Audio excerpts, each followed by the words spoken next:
Hi everyone, I am back for another Shakti Temple talk. It has been a little while. So today I just finished up one of my lives. So I have a group on Facebook, I'll link here, called the Temple Arts Collective. I go live every Friday at 1 p.m. PST. And today's topic was about the womb story. And so I felt to keep going on the womb train because this has been a big kind of area of revisitation in the collective, as so many of us are awakening to the power and the wisdom and the mystery of the womb space. And so today's talk is about our relationship with the womb space. And this is relevant if you are a womb-bearing being or not, if you're just in relationship with womb-bearing beings, because we all have so much to learn from the womb, and we all came from the womb, right? So first of all, I want to talk a little bit about womb healing. And what is womb healing? You know, this is kind of turned into a catchphrase that we use a lot. We talk a lot about womb healing. And it's not just some trendy thing that's happening. It's a very real necessity in society. And when I think of womb healing, so there's like very literal healing. There's like, I have a physical issue that I need to heal. But more often than not with the womb space, there's so much energetic stuff happening. And this is where it's really important that we understand this, whether we are identify as male or female, have a womb or don't have a womb. It's important to understand how the womb operates energetically. And the womb is designed for conception, which is a function of receptivity, right? We receive energy in, we receive physical seed in, we mix it with an egg, and we gestate a child, a baby.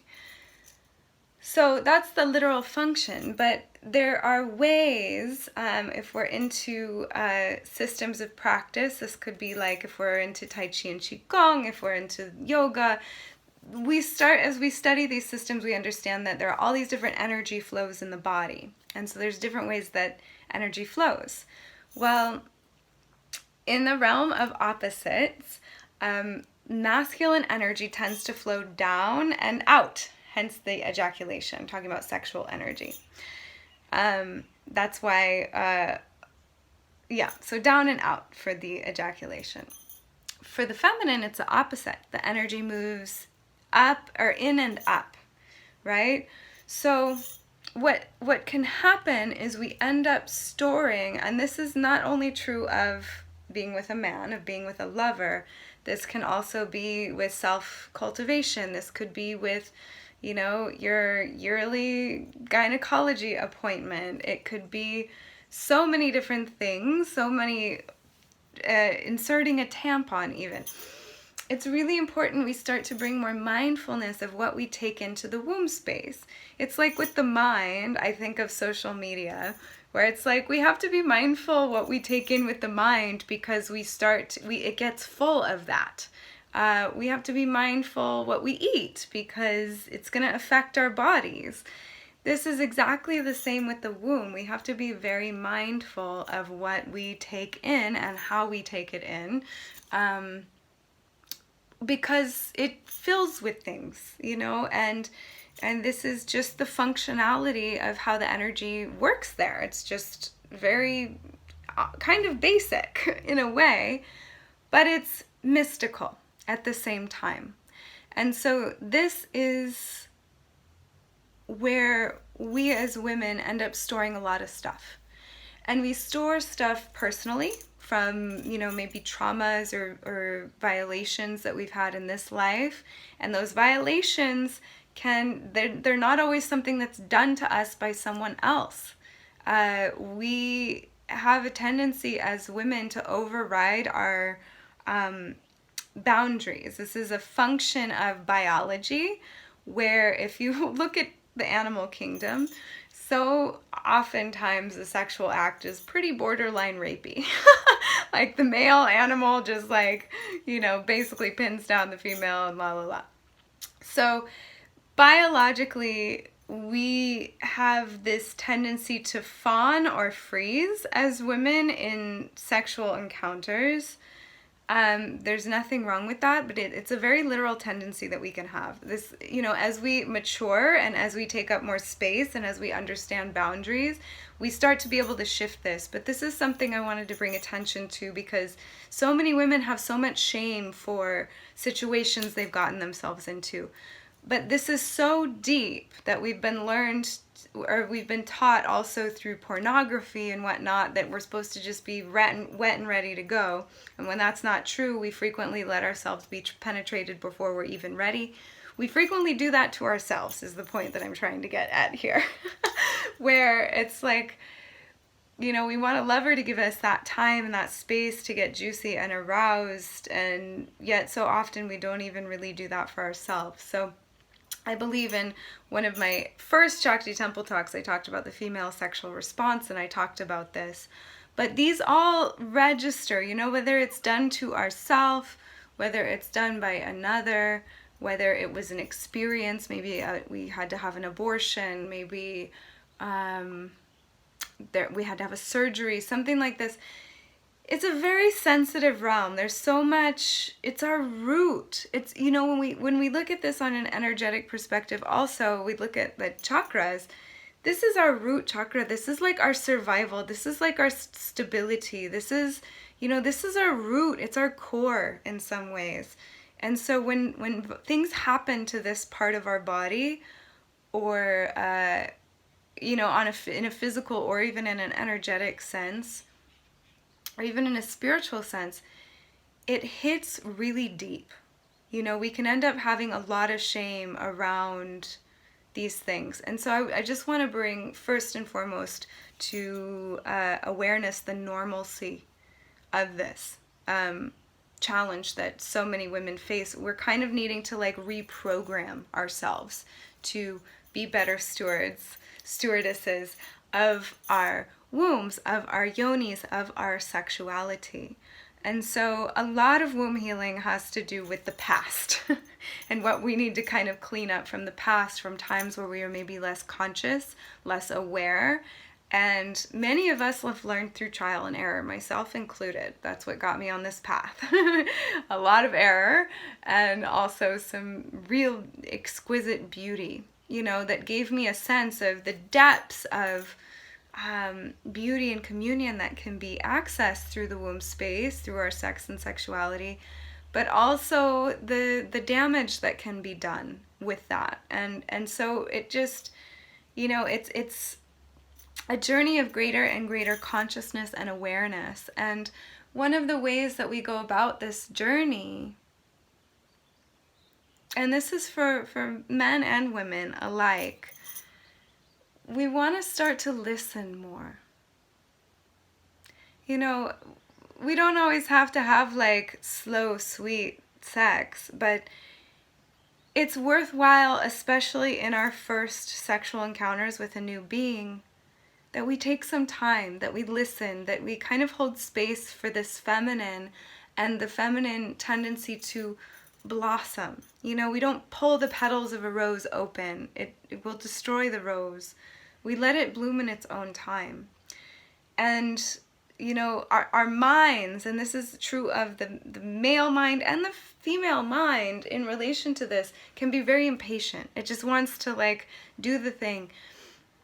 We have to listen to the body. There's this interesting gateway that we stand at as a humanity, that once things trickle down to the level of the physical, let's say a woman is experiencing pain during intercourse, and maybe this has to do with the muscles tightening. Maybe she doesn't feel safe because of some past trauma, and the muscles tighten instead of open and relax, and then she's experiencing painful intercourse.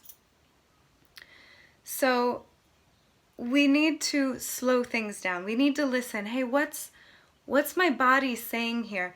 Because once something trickles down to the body, it's harder to unwind.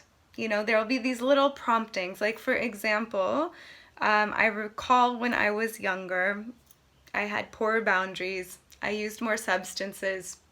Horrible combination. Many of us know this combination. Not a great combination. So I would find myself in situations where that voice in my head was like, you probably shouldn't do this for this reason and this reason and this reason. And I do it anyway. When we don't listen to those little voices that are trying to tell us, or our heart even, or something like this, and we go ahead anyway, the message, the lessons of betraying ourselves essentially, of dishonoring ourselves essentially, or deeper knowing, protecting our bodies, protecting our energy field, protecting our hearts. This is our job. This was a gift given to us by existence, and it's our job to steward it, to take care of it, and to take care of others' bodies and hearts and energies. So this is a whole other level of consciousness. And right now, the womb healing journey really looks a lot like cleaning up the past, cleaning up the collective, and making new choices in the present moment so we don't keep adding to the pile that receptive quality of the womb keeps gathering more and more stuff. You know, we want to keep tending, and it's an ongoing process because the womb tends to bring in energies. But once a month, in the childbearing years, she also releases energies, and we can actually use this time to consciously meditate and go in and let those energies start to unwind from the womb space. So we are coming into that deeper listening, that deeper honoring of the self. We're learning how to slow things down to listen to those voices. And this is really important for our beautiful men who love women, to understand that there's a big reprogramming happening where the feminine women haven't actually had a say over their bodies, our bodies, for a long time. Like it's only recent years, like within the last 50 years, that women had more freedoms and more liberties to have authority and dominion over our bodies. And this is also, you know, only true in Western countries. There are still many countries in the world that this is still not true. So, you know, I remember when the Me Too movement came out, so many people were like, you know, there's so much victim shaming. Well, why didn't you just say this? Well, why didn't you, you let it happen? It's a result of that fawning or freeze self-preservation method, because if we were in a potentially dangerous situation, a man is bigger and stronger, and so it's a defense mechanism. It's like we literally, biology says it's better to get raped than killed. So we're going to just fawn or freeze and let the thing happen and get it over with. We dissociate while it happens, and then we get up, brush it off, and move forward. Unfortunately, it doesn't quite work that way in the human realm. We get these experiences get trapped.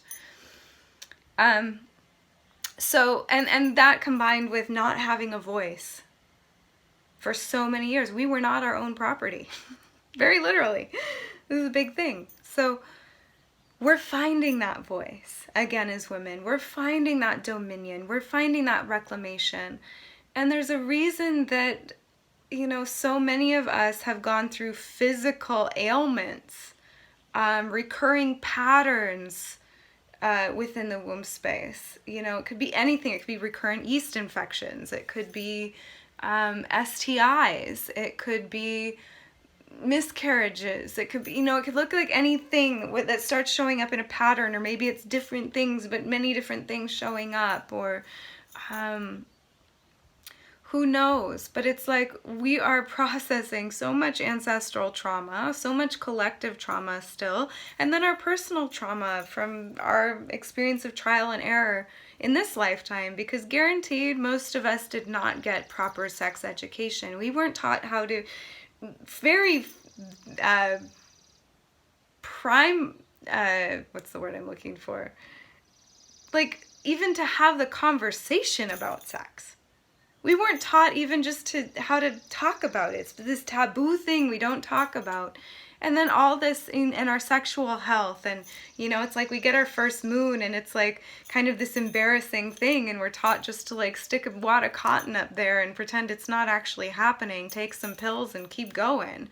It's not, our society has not been honoring of the womb story. It just hasn't. And so we're relearning, we're rewiring, and one of the greatest things we can do as women is to be gentle with ourselves as we relearn this process. We're going to make some mistakes here and there. It's okay. The womb is very forgiving. She just wants to be heard. She just wants to be listened to, and she wants us to do our best.